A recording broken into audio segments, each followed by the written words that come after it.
ഏകദേശം ഒരു 45 ഡിഗ്രി ചൂടുള്ള സ്ഥലം. ഈ ചൂടിലും നല്ല കുളിര് വരുന്നൊരിടം. Literally heaven. അതേത് സ്ഥലം? അടിമാലി. അതൊന്നും അല്ലടാ, ഖജുറാഹോ.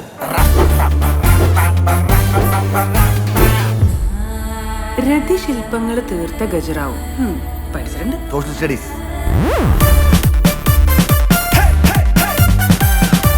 എനിക്കിത് കേട്ടിട്ടൊന്നും വിശ്വസിക്കാൻ പറ്റുന്നില്ല. ഇപ്പോഴും അങ്ങനത്തെ സ്ഥലമൊക്കെ ഉണ്ടോ? നമുക്ക് പോയാലും അങ്ങോട്ട്. അതിൽ സംശയമില്ല, നമ്മൾ എന്തായാലും പോകും.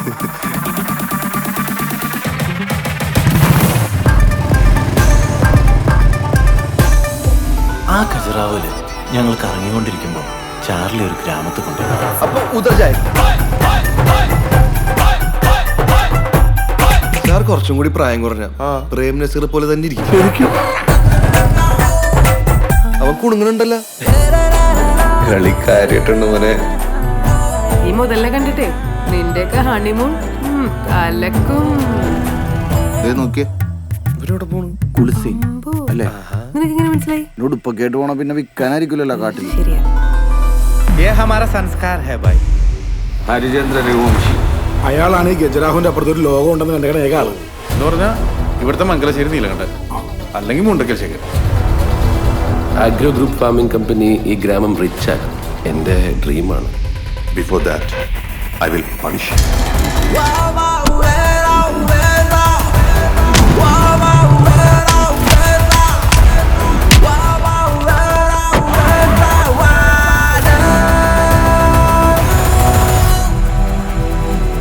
ഈ യാത്ര ജീവിതത്തിൽ ഫലം തന്നു.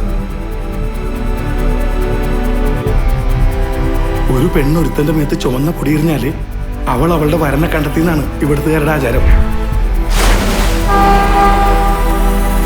അളിയ ഇതെന്താ? ഗിറ്റാർ വയ്ക്കാൻ വേണോ? അയാളുടെ ഫോട്ടോ എടുക്കാൻ വേണ്ടി നല്ല രസമായിരിക്കില്ലേ? തെരുവുകളെ നഗരികളെ തുടരുമിതേ സഞ്ചാരം ഇതുവഴി